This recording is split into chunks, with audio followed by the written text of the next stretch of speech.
Number 19. 19. That was the 19th gold ball for the Newark Norsemen. Oh, I thought you were talking about wins. Yeah. Wow. Yeah, we're on. Okay. We got a little nervous, Coach. Excuse me. Other people got nervous. I was still confident. We were down 10. 5 minutes left in the second quarter. I wrote it down right here. Down 10, and we turned it around. Got down 2, going into halftime, and then you had a halftime conversation. Was that a good conversation? It was a good conversation. Good. Talking about just what they want for their birthday and Christmas ideas for next year. At some level, I mean, you have to give other teams credit for doing things. When a kid comes out, I don't know what he was hitting. He hit 5 threes, and he was 5 for 5. They were 7 for 14 in the first half from downtown. But I think when they had that 10-point lead, it was probably 7 for 10 or 11 or whatever. Oh, at that point, you're right. And, I don't think it was particularly horrible defense. They're a quick team. They're running, setting screens, and a couple of those shots were 3 feet beyond the arc. And, if a kid's going to hit that, I don't care who's playing. I mean, that just makes the game very interesting. And so he's very hot.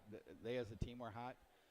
I've tried to preach to the kids that every team, you never know. They want to play Newark, and Indian Creek's a talented group. They got kids that are athletes. Great program over there. Yeah, we had the athletic director, Aaron Mertz, on here just a little bit ago, and they're running a great program over at Indian Creek, and they had our number. They knew what they wanted to do. They really shifted things around, made us work for it, and they hit the shots. When they got open shots, they hit the shots. And when a team hits the shots, we saw it against, Anawan, is it?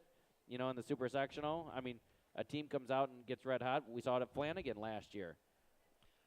What are you going to do? No, Lanark, the famous Lanark, super yeah. where they didn't make, I think, 1 3 in the 2 sectional games previously. I remember Tech coming and telling me, I didn't see anything because they had played Indian Creek.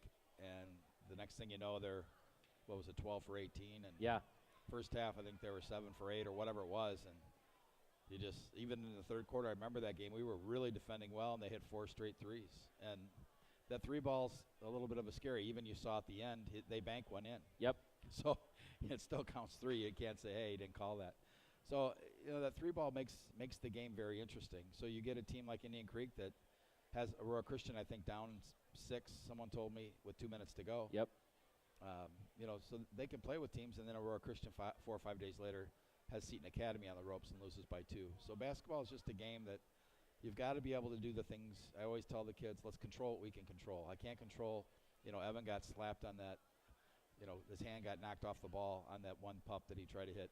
I can say that was a foul, but we just didn't get that call. Matter, right. There's nothing you can do. Those things are out of your control. You can plead your case. You can't tell where, loose balls might end up. Last night it seemed like every loose ball ended up to Samanak under the basket. Yep. It just would pop up into some kid. And so the things you can't control is how hard you play. Can you block out? Even your shooting sometimes. Steve tonight, they were really just leaving him open. Yep, literally wide open. They weren't guarding him, which was jamming up. Good.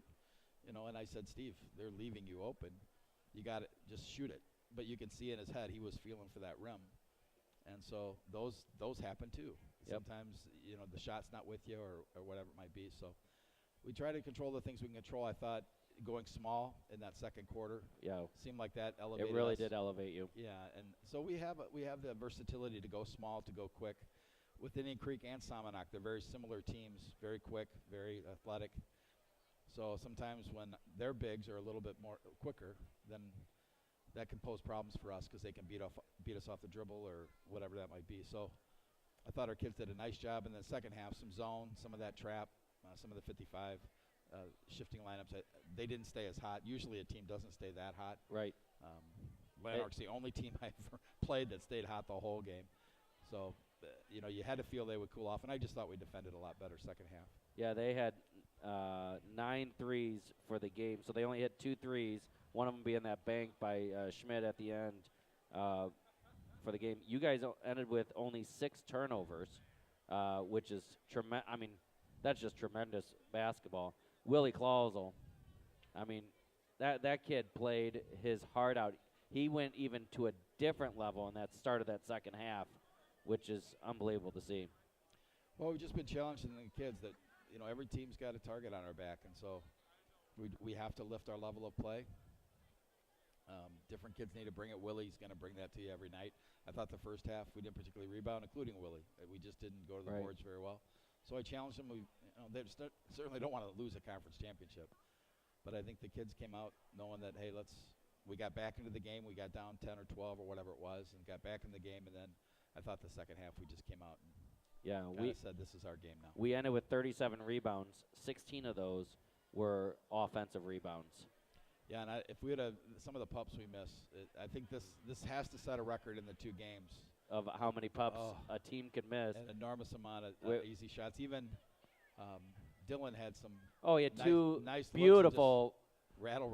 Yeah, out, he was 2 feet out and great moves. Yeah, good to see that. We shot 26 of 57 from the field, 45%. Now that's great for a lot of teams, but that's not our normal. We're usually in the 50-plus range from the field. 2-point range, we were 46%. 3-point range, we were 3 of 7, only shot 7. Cam only had 1 shot attempt all game. He didn't get a lot of playing time, especially in that second half, because you were going with a different size. You were playing that chess game, playing against whatever team you're playing against, and it seemed like they were double teaming, moving around with Cam wherever he was. Yeah, and it's tough. I mean, when we try to go quick, Cam's a kid that's grown a lot in the last year. He's a 6'5", 6'6" kid. When you've got a 5'10" kid, right, that's super quick. That's a tough matchup for him. And so sometimes, that's a better Dylan matchup or that's a better Schmitty matchup. So I think the kids all know we just try to put what's in front of us, and we'll try to put the group that best matches up and gives us the best chance to win. And I think all the kids have an attitude of it's about Let's team. Win. Yep. It's not about how many minutes. And that is the beautiful thing about your team. And it looked in that second half, you just kept moving guys in and out, and you were like almost trying to find the right mix. And then you finally found the right mix, and you stuck with that for quite a while. Again, that chess game that you always play. Well, you just, different things work. At 55, I thought we put pressure on them, and you could tell it got them out of their game. Yep. And that's what pressure will do sometimes. Sometimes we'll do it, and it doesn't go well. But tonight I thought we had a couple hits, and then I thought our what we call our 33 or 1-2-2 half-court trap, I thought that kind of mixed them up a little bit. So we try to do different things, and I don't have a science to what works and what doesn't. Right, you just go with the feel. Every night, something works, and the next night you go, okay, we've got this one.